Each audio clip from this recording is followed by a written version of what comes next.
Hello, I'm back, and I'm going to be I'm going to be starting another What If series. So don't get angry, those of you who wanted to see part 3 to the What If Deku Was Nightcrawler series. I'm sorry, I will work on that.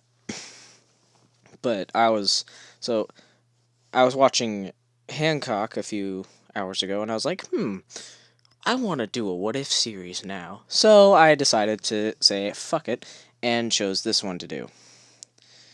Now, this is going to be, this is going to be what if Deku was Hancock, or had Hancock's powers, I should say. Because, here, I'm going to go to the wiki. Thank you, fandom app. So, full name John Hancock. Alias is Hancock, or asshole. An insult he hates to hear.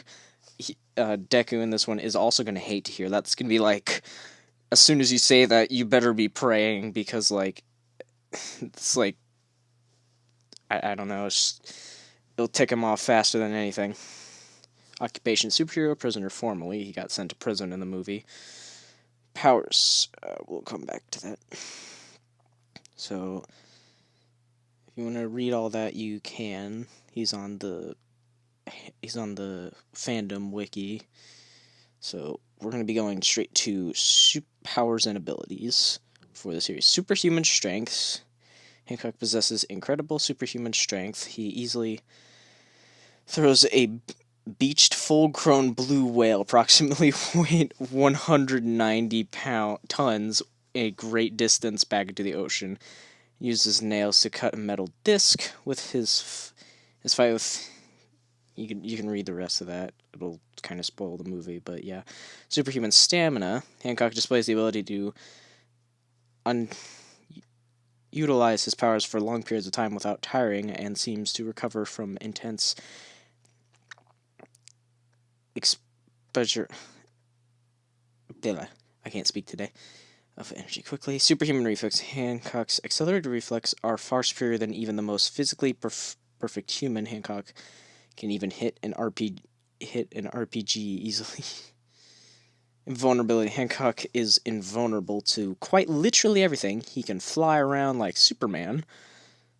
He's even capable of interplanetary flight, and can possibly go faster than the speed of light, because he traveled to put a heart on the moon before anyone noticed. But on Earth, he can go supersonic speed, like when he traveled to a far out jail in the desert to a city in a matter of seconds. So he is going to be capable of interplanetary. I'm doing an overpowered Deku on this one, because I can. And he is like, as soon as he gets his... Okay, so I'm going to go through the rest of the powers, and then I'm going to explain how this is going to work. Okay, so weather control. Hancock can control and summon high winds and tornadoes, such as displayed in his fight against Mary. Although he is never directly stated in the film, the director has clarified that it is, in fact, Hancock who is summoning the tornadoes and Mary who is summoning the lightning. He's going to be able to, like, summon, tornadoes. He can control wind to a great extent. He can't precision control it like Aang can in The Last Airbender, or Avatar: The Last Airbender, but he can, like, he can't do precision with it, but he can cause mass destruction with it. Like, he can go from summoning a mini tornado around himself to, like, push things away from him, all the way from that to F5 tornadoes and, like, freaking hurricanes and shit. Like, it's gonna be crazy. Superhuman hearing, immunity, immortality. He is going to be immortal. Regeneration, and yeah. So so I'm going to go to the weaknesses and show you what is not going to be in this. Because of invulnerability, he possesses very little weaknesses. Hancock displays a lack of responsibility and arrogance. Deku is going to have his powers, not his personality. A little of his personality, given the whole will probably kill you will probably kill you if you call him an asshole, but nothing else. He is going to be responsible. But in the film, he is weak. Spent his being around Mary Embry in the movie results in deterioration of his powers. Also, Mary's powers get deteriorated, and if they are around each other too much, they become mortal. So yeah, that is not going to be a thing. We're doing overpowered as shit. So yeah. So with the immortality thing, he is, yes, going to be immortal, but the immortality is going to stop once he's going to, yes, he's going to continue aging at a normal rate, but once he reaches the age of, like, I don't know, 25, he'll stop aging, and he will be immortal. But he won't know that till he, stops aging. Everything else he's going to find out about. He's going to have immediately. Not immediately, but yeah. And his powers are not going to be a quirk. They're not going to be a quirk. He's kind of the same as Hancock was, where Hancock was pretty much, I think he was, there was a theory that he was like a god, or an eldritch god, or he lived for 3,000 years, so there's a theory that he is a god. But it's not, Deku's not going to be a god. He's just going to naturally have Hancock's powers and it not be a quirk. It's just going to be natural. So, yeah. So, it cannot be copied nor taken. So, yeah. Okay. Back to the picture. Go. Oh, yeah, and this is going to be his hero outfit. He's not going to be African American. Sorry, Will Smith. He's not going to be African American. He's going to be normal looking Deku, just as Hancock, with Hancock's powers. This is going to be his hero costume, though, with the costume, sunglasses, everything. So yeah. All right, so here we go.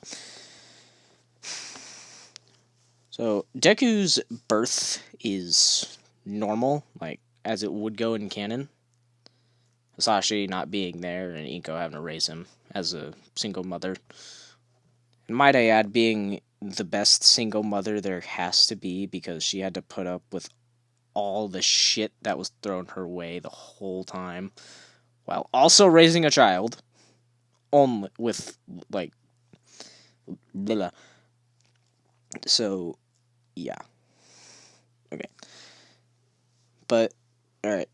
Deku's birth is normal, but when they get to about the age of 4, they go to the Quirk Doctor, like normal. Now, before this, Deku has shown displays of superhuman strength, like once he, like, picked up an entire table with one hand, when he was, like, 2 years old, and no 2-year-old that I know could do that. So Inko was like, Inko thought, like, okay, his quirk is super strength, I guess. So they went to the Quirk Doctor. Inko tells the Quirk Doctor about this happening, him picking up an entire, like, dinner table when he's 2. And the Quirk Doctor's like, okay, so he must have super strength. Well, we're going to do some tests to see if there's any factors to the super strength, any drawbacks, and find out what it is. So they do all the tests, and when the doctor comes back in, he's like, got a very surprised, concerned, shocked, and scared face all at the same time. Inko's like, oh god, what happened? And the doctor sits down with his clipboard and tells Inko this. Ma'am, it appears your son... We don't know how to explain this. We did the x-rays on him, and when Quirk started showing up, there were many tests done to determine what the likelihood of a person having a quirk. And it was brought down to the joint in their pinky toe. If they only had one joint in their pinky toe, they would develop a quirk. But if they had 2 joints, they wouldn't. But now that logic is most likely going to be thrown out the window, given your son. It goes like, what do you mean? Is my son okay? The doctor's like, we don't know. We did x-rays on him, and he has two joints in his pinky toe, which means he shouldn't develop a quirk, but has insane super strength. He seems to be invulnerable and invincible. He showed some signs of wind manipulation and flight, but it also doesn't seem to strain his body at all. Quirks are physical abilities. There's always a drawback to one. If you have a fire quirk, you might overheat your body. There's a drawback to it overheating your body or burning you. He doesn't seem to have any drawback to his powers at all. So we don't know what to classify this as. But, I mean, there is one explanation that could work. Inko's like, what is it? The doctor asks Inko, have you ever heard of the Quirk singularity theory? Inko says, no, I don't believe I have.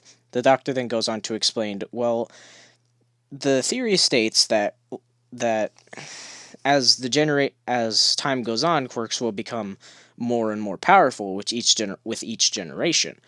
And they'll one day become so powerful that someone would be born with a quirk that would allow them to destroy the entire planet, inevitably killing us all. But this theory has still not been proven and is still a theory. It's not fact yet. But your son is a sign of it being true. There does appear to be a sign of it being true, but we just still don't know yet.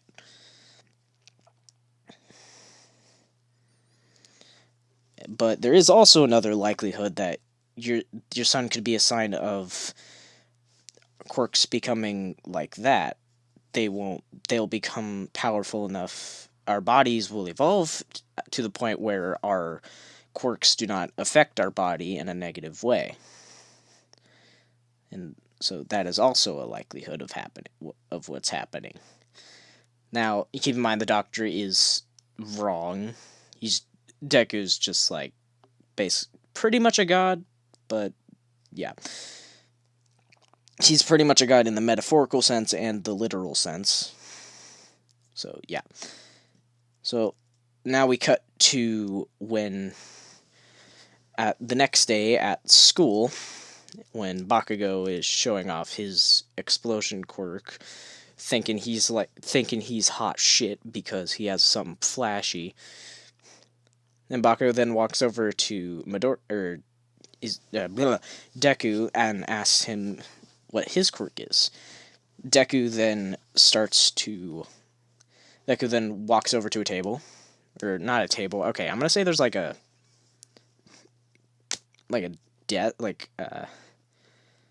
heavy table in the room. I guess, I don't know, or like a desk, an unused old heavy desk, and he just kind of casually picks it up with one hand and throws it across the room. Well, it doesn't throw it across the room, he just picks it up with one hand. And Bakugo's like, okay, that is pretty cool, but it's still not as cool as explosions.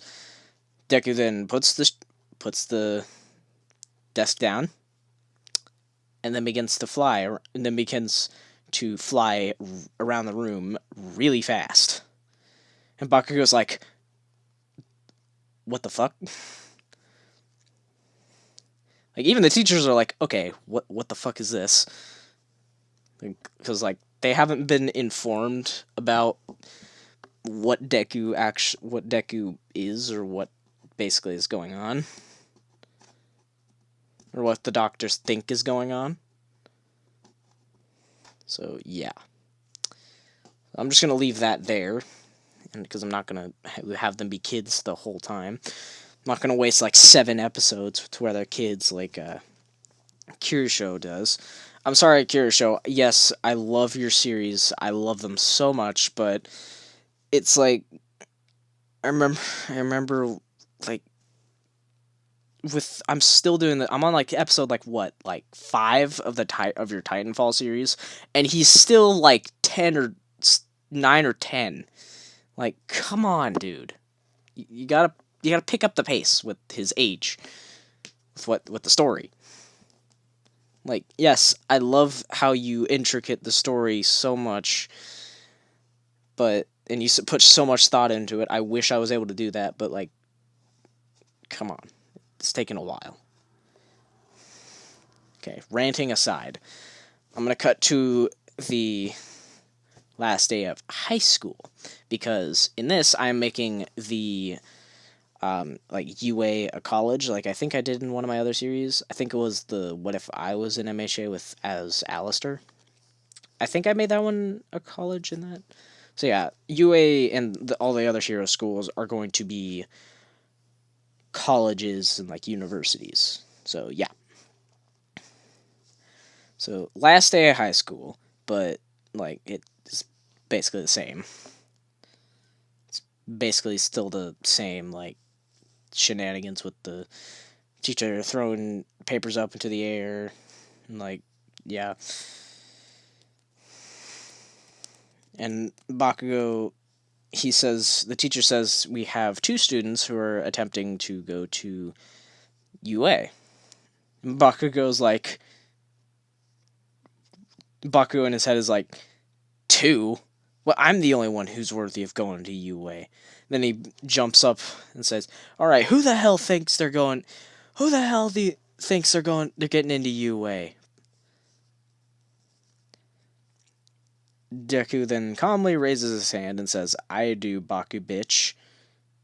Like, Bakugo, he notices throughout the years that Bakugo's just a dick. He's an absolute dick. So he's not friends with him at all. He hates him. And I'm gonna say this: Bakugo's got his ass handed to him a few times for calling Deku an asshole. So yeah, that has happened a few times. But Bakugo isn't like complete asshole. He's like knows and understands that Deku is powerful, and he is insane, like leagues above. Deku is leagues above him, but his ego doesn't want to believe that. His ego doesn't want to let him accept that, so he's just an asshole. So yeah.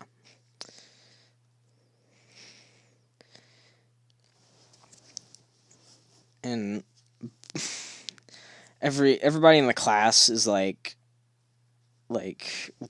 whispering among themselves, like, yeah, Midoriya is definitely gonna get in. He's very powerful. So yeah, Bakugo just not having that shit. He's angry about it, but he can't do shit about it because Deku can clap him in about 1 hit. So yeah, these are good times. Is my mic on? Yes, it is. Okay.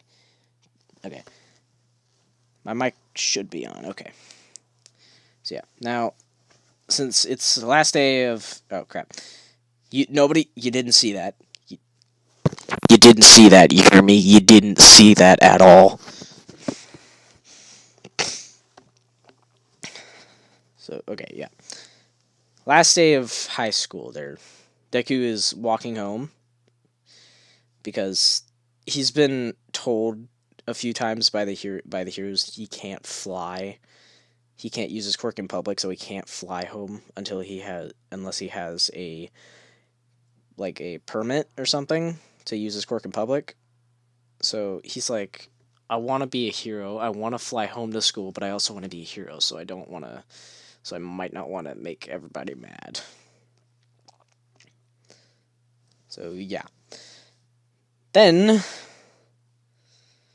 because he has superhuman hearing, he can hear the sludge villain in the sewers about to come through the sewage drain. So he preemptively turns around and gets into a fighting stance. You know, I'm gonna say this. Deku doesn't really have he doesn't have like a martial arts fighting style at all. He more or less has a street, like, his fighting style is more or less like a street fighting style, or something along those lines. He doesn't have like a he's not like a freaking black belt in karate or some shit like that. No, no, no, no. But he can throw hands if he really needs to. He could throw serious hands. He doesn't have a martial art, but he has the strength and power to make up for that with a street style of fighting. So Sludge Villain jumps out, sees Midoriya, and Sludge Villain, not knowing how overpowered Midoriya is, he's tries to latch on to Midoriya, saying, "I need your body, kid. I didn't know the freak was in town." And Deku's like, "First of all, gross. First of all, I don't swing that way. Gross. Second of all, what the fuck are you? Third of all, no, hell no." So he does this. He lets the Sludge Villain get onto him, so then he can pull this. As the Sludge Villain got onto him, thinking that this was too easy, he then feels himself starting to rotate very, very fast. Before he could realize it, Deku has created a like mini tornado around himself that is basically just blowing and destroying and scattering the Sludge Villain all over the alleyway. Like, Sludge Villain, yes, he's made out of sludge, but, like, anybody would get dizzy from that, probably. Like, he's rotating at, like, I'm gonna say this, he's rotating at, like, 400 rotations per minute. Or RPM, I think is the correct term. Around that small place. Yeah, he's gonna be passed out, like, passed the fuck out. Nauseous and everything. He's made of sludge. Wouldn't he just, like, puke sludge? He doesn't have a stomach, so can he puke? Or does he need to eat? Okay. I might discuss my theories on my Quirk questions another day, or I'll just leave it to Wazzy, either way. But yeah. So All Might comes around the corner. Or not comes around. Doesn't All Might, like, come out of the sewage drain? So All Might comes out of the sewage drain yelling, "I am here!" and stopping in the middle of a sentence like, "Oh, kid, did you do this?" Deku says, "Yeah." Deku, yes, he is canon Deku. He is like canon Deku, but he doesn't like freak out and fanboy. Like, yeah. Like, he knows he's stronger than All Might, so he doesn't freak out and fanboy. So, yeah, he still admires All Might, but he doesn't, like, overly admire him. So, yeah, take that any way you want, but, yeah. So, yeah. All Might is impressed. He's like, okay, definitely can't successor candidate. And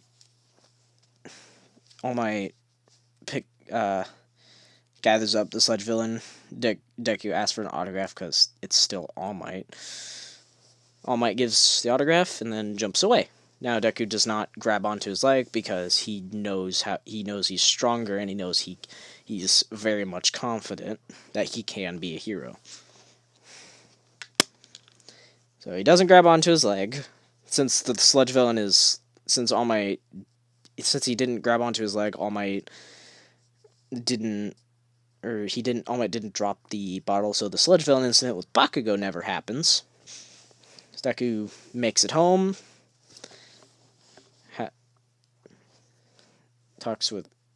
says hello to his mom, does his homework, goes and then trains for a little bit, because, yeah, he does still train.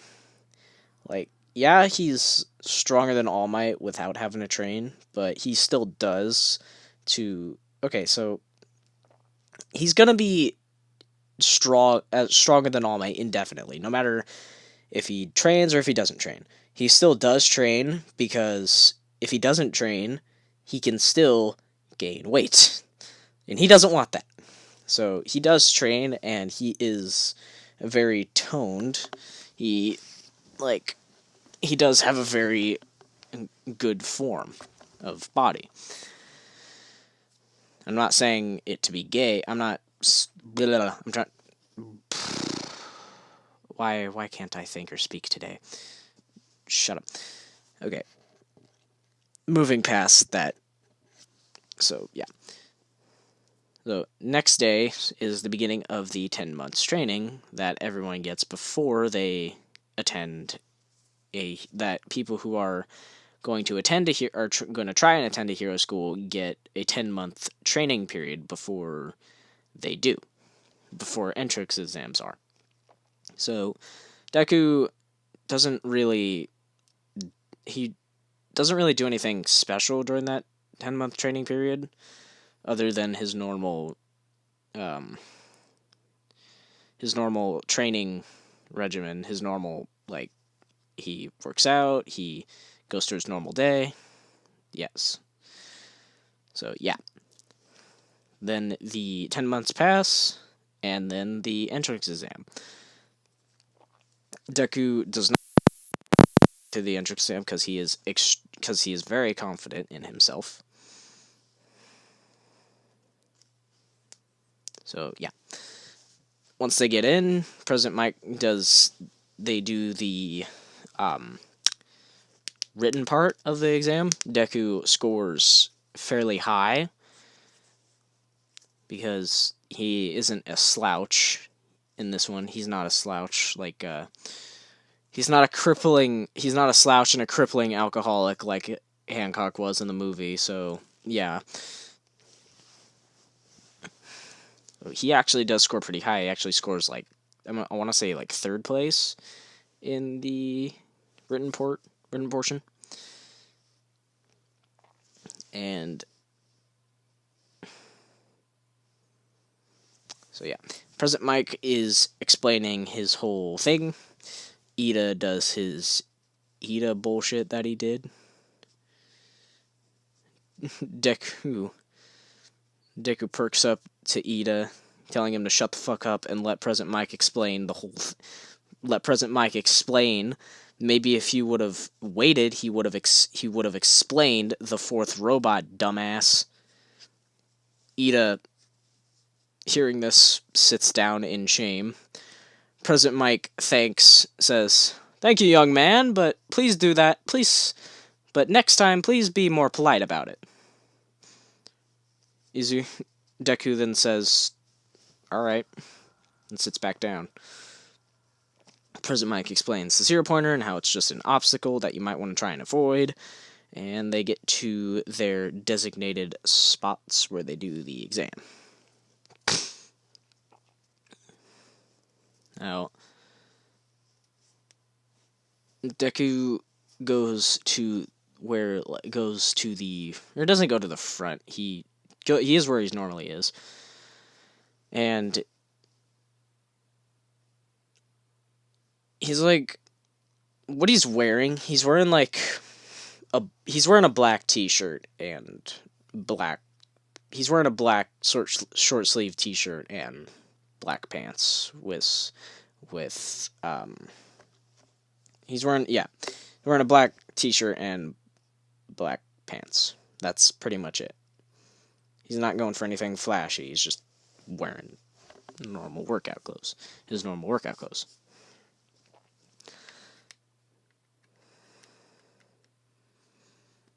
And he sees a girl who is actually no, he doesn't notice Uraraka. And then the gates open. And then Deku, being smart, immediately gets into looks like he's about to jump and then rockets off into the air. Or rockets off into the testing site. Then President Mike just yells over the intercom, "You should follow that kid's lead. There are no countdowns in a real battle. Go, go, go!" Everybody's like, "Oh shit, we gotta go." Even Ida's like, "I should have known," and runs off. Now, Deku, in that, 3 seconds or 5 seconds that it took everyone else to, has already gotten, well over 100 points, because, like I said earlier, he is capable of interplanetary travel, so, long story short, he is hella fast. Nobody can see him. They just see robots spontaneously combusting out of nowhere, basically. And if you hear me snorting, I have a stuffed up nose, so I'm sorry. So, yeah.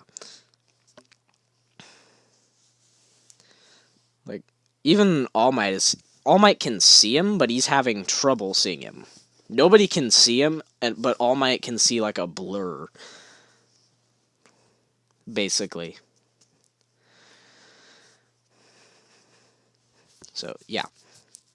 Shows on the board that Deku has, I must say, 500 points in the 5 minutes that they've been, not 500, 700 points in, the minute that they've been doing this. So he's, then Deku, once he gets, because he was counting, he thinks in his mind, alright, I have 700 points. I think that's enough to get in. So I'm just gonna go up onto this building. So he flies up onto the building and sits down. He says to himself, let everyone else have a chance of getting in. So as he's laying there, almost asleep, he then hears Nezu then presses a button. He hears a big he hears a big boom. And since he has super hearing, he can also hear machinery working, machine parts in the 0-pointer working. So he's like, alright, that sounds like a robot. So he looks around, he sees the gigantic 0-pointer, because it's not that hard to miss. So he looks, and I'm going to say he has enhanced eyesight as well, because he has enhanced senses. He sees and hears Uraraka. He's about to fly off, and he hears Uraraka scream for help. He looks down, he sees Uraraka trapped under rubble, and he's like, I'm coming. Rockets off the building down to where Uraraka is. As he gets down, he very quickly yeets the rubble off of Uraraka, grabs her, and flies off to where everybody else is. Sets her down. So he yells at Ida. He's like, "You, glasses, come here and help me." Ida sees that Uraraka is hurt, runs over. Deku then says, grab her and take her to, wherever. I know. Blah, blah. Grab her and take her somewhere safe. I'm gonna deal with this big hunking piece of shit. He's talking about the 0-pointer. Ida gets her a rocket, and then Deku immediately blasts off towards the 0-pointer. Basically, all you hear is a sonic boom, and then the 0-pointer is basically has a gigantic hole through it, where Deku launched himself straight through. Everybody else, and including the teachers, jaws hit the floor and go into the ground. Excuse me, I burped.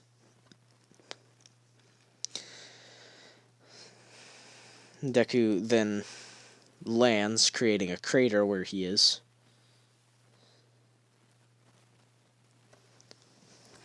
Or creating a crater where he land. Then just calmly walks off. Everybody too shocked to say anything or stop him and ask him what just happened. And, yeah.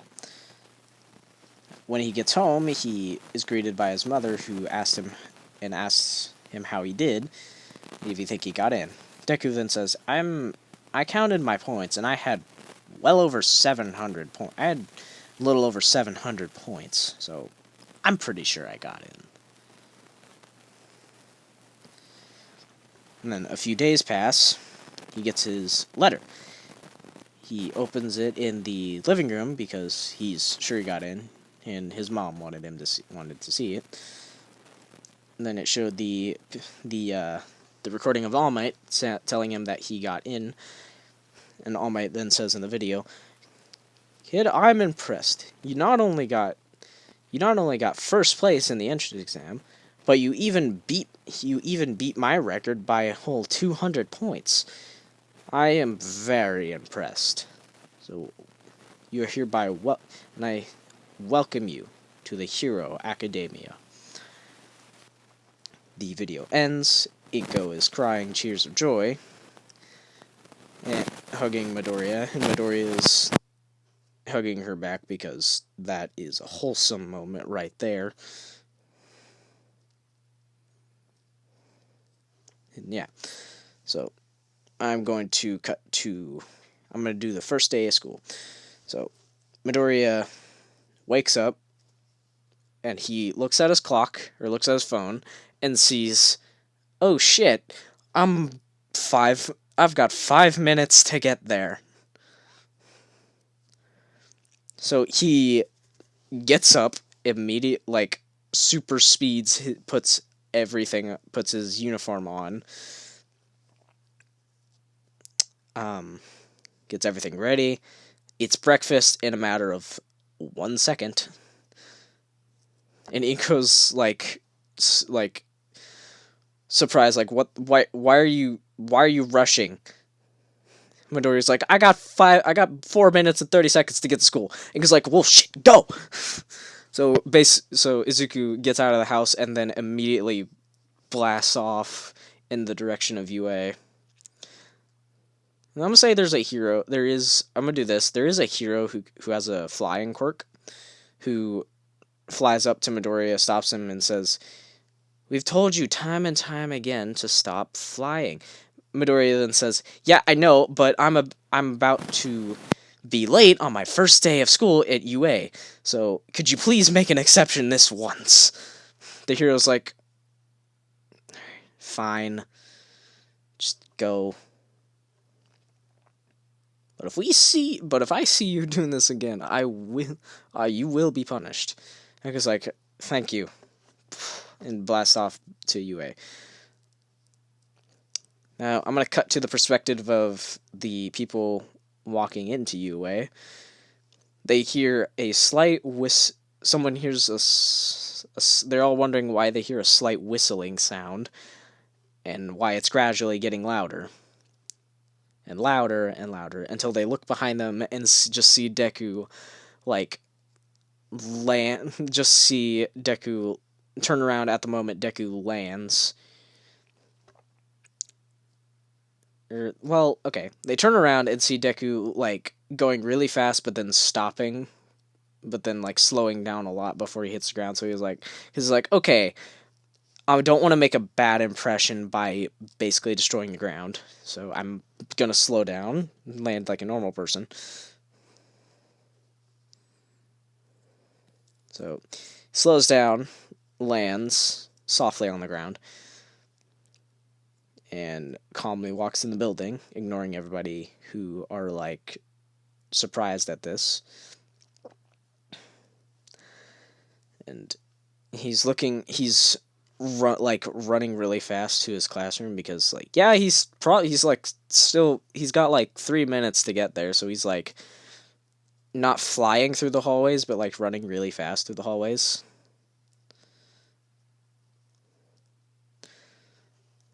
So, yeah. And then he's like, class 1A, class 1A, class 1A. There it is. Stops fast, creating a giant creating a lot of wind pressure going the direction he was going. Thankfully, there was no one there, but, that was a lot of wind going that direction. He's like, why is the door gigantic? He's like, okay, giant door aside, let's get in here. So he walks in to immediately see Bakugo and Ida arguing. Bakugo and Ida both look over. Bakugo not saying anything because he doesn't want to piss him off, because Bakugo knows what'll happen if he pisses off Deku. And Ida immediately walks over into him really fast, shaking his hand, and like,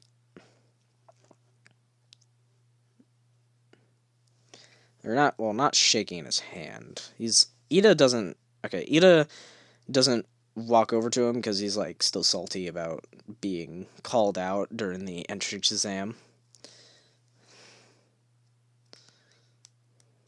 And Bakugo's not talking because he knows what'll happen if he makes him angry.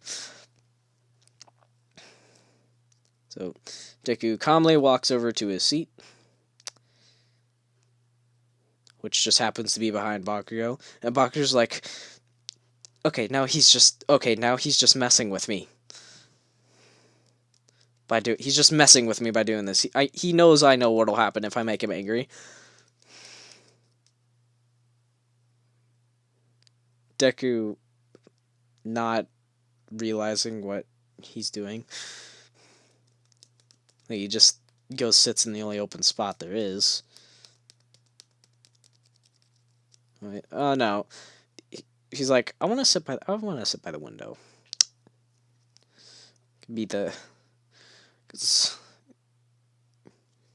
the window because all of the important anime characters sat by the window. I mean, he isn't wrong.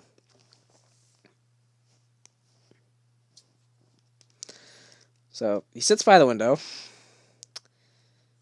Then everybody else walks in. Uraraka walks in and runs up to Deku, thanking him for saving her during the entrance exam.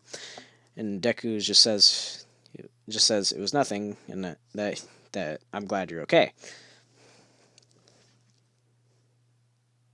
Uraraka then Aizawa then walks in saying, "All right, everybody, shut up. And take your seats." Everybody's like confused, like, who is this?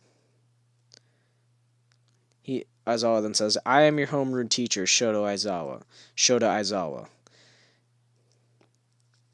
And I can't speak. "I am your homeroom teacher, Shota Aizawa."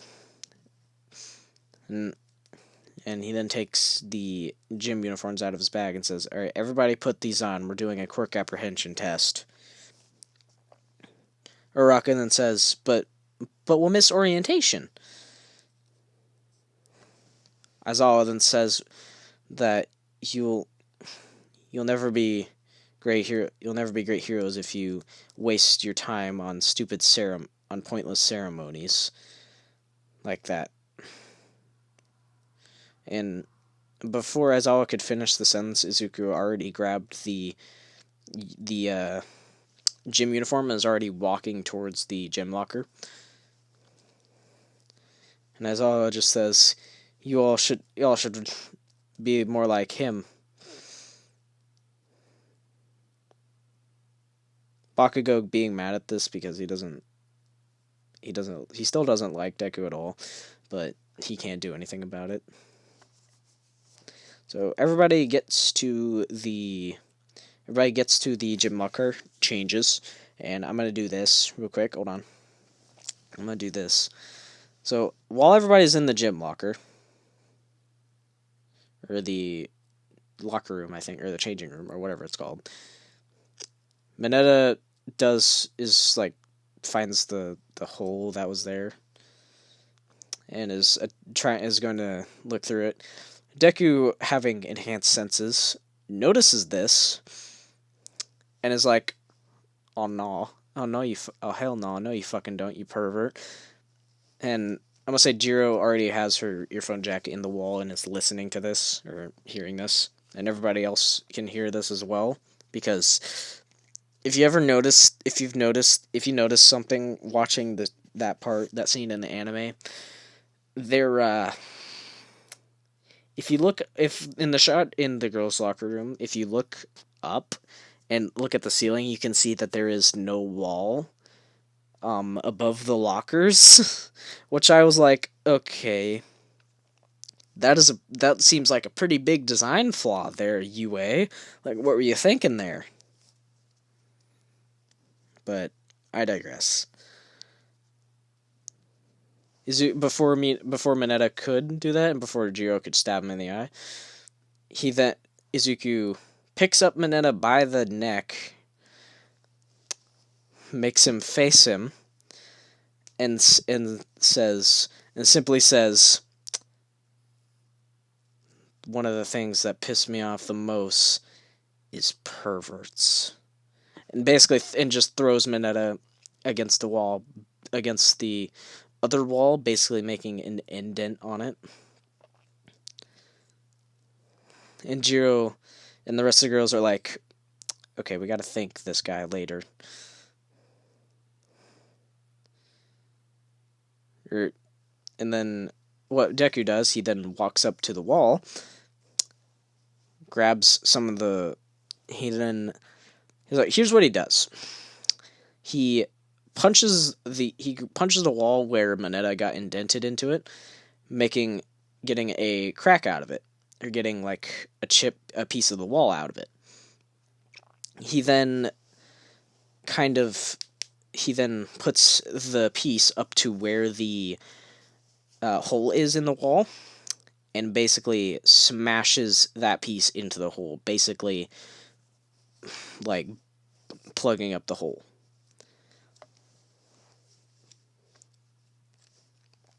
So yeah, after that happens, they all go out of the locker room. They all go out to the field where they're training.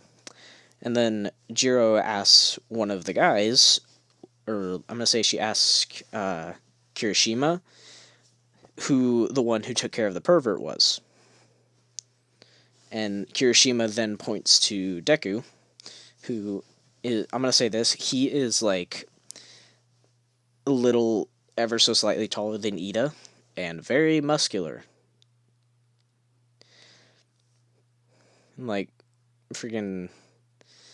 And he doesn't have his baby face anymore. He's like... He looks really good. Not gonna lie.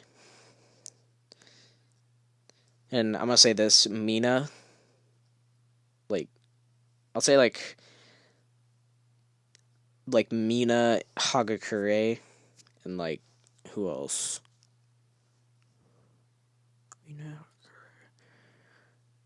Mina and Hagakure. Like, all the girls are having a nosebleed looking at Midoriya, but Mina and Hagakure are taking pictures of him. Because I would imagine that they would do something like that. And then Jiro and the rest of the girls walk up to Midoriya. Midoriya's like, do you girls need something?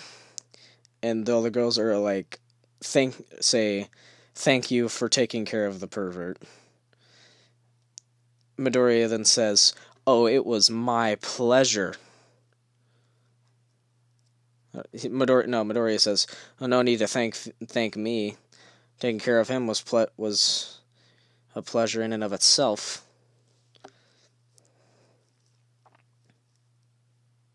And all the girls are like, alright, we're fighting over... Alright, I feel like we're gonna fight over this man.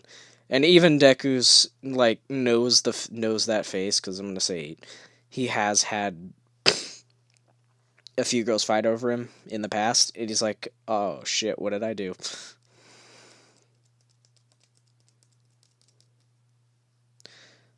But before anything could happen, alright, and Aizawa then says, Midoriya's like, yeah. You got the highest score in the entrance exam. What was your furthest softball throw in middle school or in high school? Midoriya then says, about 100 meters. Aizawa then says, did you use your quirk during it? Midoriya then says, well, it's hard to turn off super strength. Well, I can't really turn off my super strength, so I just held back as much as possible. So, yeah. Aizawa then says, "Now I want you to throw the ball. I want you to throw the ball as hard as you can." Midoriya then says, "Bet." Grabs the ball, goes up to the circle, gets into a baseball pitcher stance, and then chucks the ball as hard as possible. Aizawa, the ball basically immediately breaking the sound barrier and going at such speeds where it actually kind of blows everyone back when he threw it. And Aizawa was just surprised at this and looking at the thing, and it's just going up and up and up at insane speeds until his phone just kind of begins to the screen of it just kind of cracks and it says infinity. And as I was like,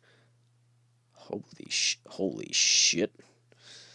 He then shows the thing to everybody else, and they're all like, how the hell did he just get infinity by throwing the ball? Even Bakugo's like, what the fuck?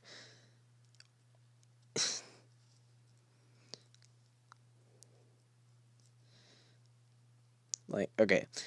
So now cut to everybody else doing the test, the grip strength test.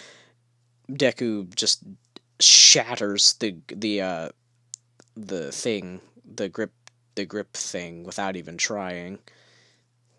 He apologizes to Aizawa. He's like, "Sorry, I didn't mean to break it." Aizawa's just like, "What the fuck is this kid? How strong is he?" The 50-meter dash, I think it was, him and Ida are about. He's going against Ida this time, not Bakugo. And when the robot thing says go, Deku's immediately there. And the robot is like trying to calculate how fast he just went, and it's just kind of being like error, and then just kind of breaks. And Deku's like, oh, Deku's like, Deku's like, why am I constantly breaking things today? Holy shit.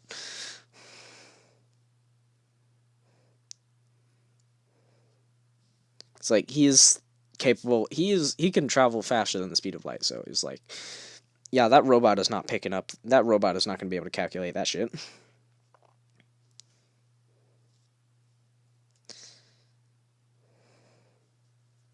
So yeah, the long jump, Deku like aces that because he can fly. And everybody in the class are like, okay, what the fuck is this guy's quirk? Because first he basically shattered the grip strength. He broke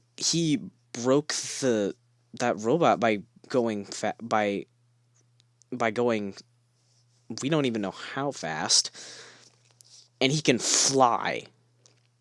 What the hell is going on? And he doesn't even look tired. And then like where they were doing the side to side jumps, he's just basically doing it so fast he's creating after images. He's doing the, oh no. No, I'm gonna do this. Hold on. I'm gonna, okay. Like, the One Punch Man anime does exist, and he watches it, so he's like, oh, I'm about to do so many references. Oh, I'm about to do a reference. He's thinking that in his head. Aizawa then says go, and he's like, serious side to side lunges. He says this out. Everybody's like, wait, what? And he just cracks the ground and just serious side to side lunges, just doing like 50 million of them in 30 seconds.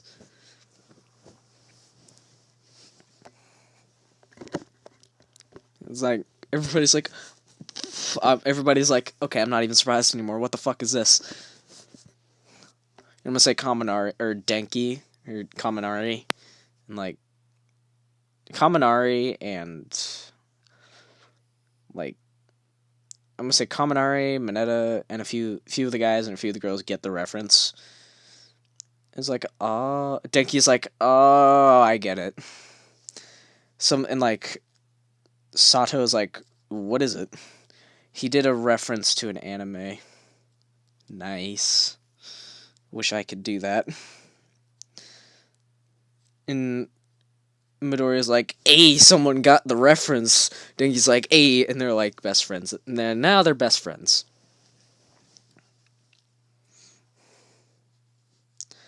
Alright. So after the test, Aizawa pulls up the chart. And Deku is first without a fucking doubt. And everybody's like everybody got the same. They just got like one below what they did. And Mineta got last. Aizawa was just like, pack your shit and get the fuck out. And Deku's then like, whoa.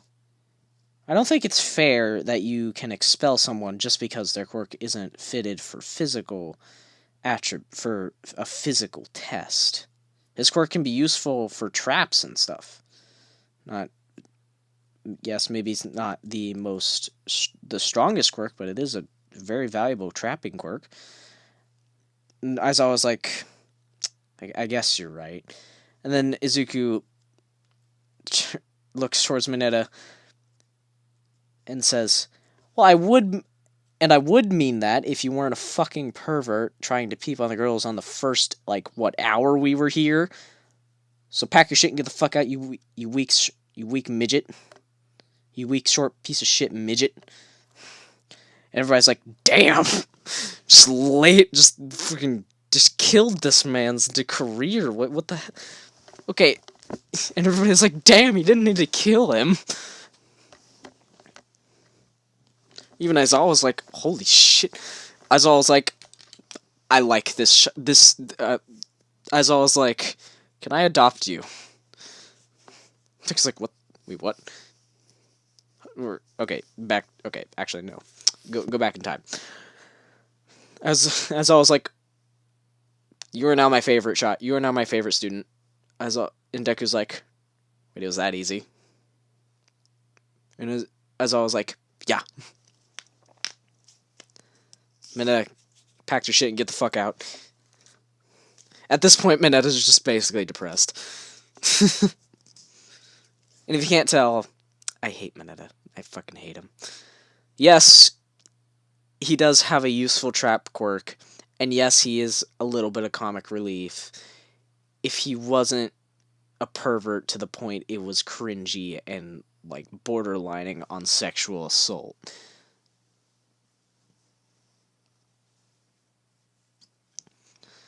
So, yeah. It's Naruto. It's people like Naruto and okay. There's a fine line where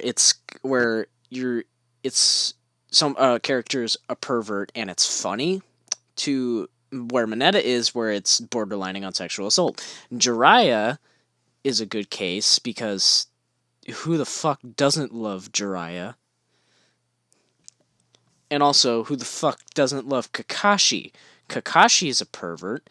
He is literally, in almost every instance we see him, he's reading porn. Literally. So, you can't tell me otherwise that Kakashi's not a pervert. So, yeah. He may not be, as much of a pervert as Jiraiya is, but he's still technically a pervert. So, yeah. And who the hell doesn't love Kakashi? So yeah. Alright, enough ranting. Aizawa then, after expelling Mineta, says, alright, everybody go back to the classroom and pick up a syllabus. And I'll see you here tomorrow, and class dismissed. So they do that. Everybody gets a syllabus, and goes home.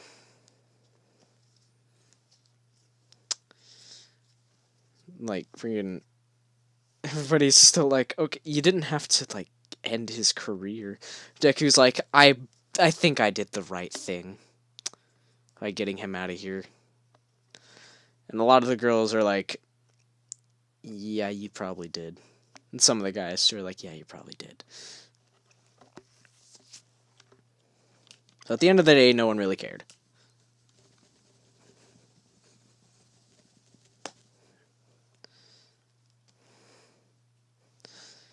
But yeah. So I think I want to leave it off there. Yeah, I'm gonna leave it off here. So I might do part 2 tomorrow. I'm not sure. So yeah. Anyway, bye.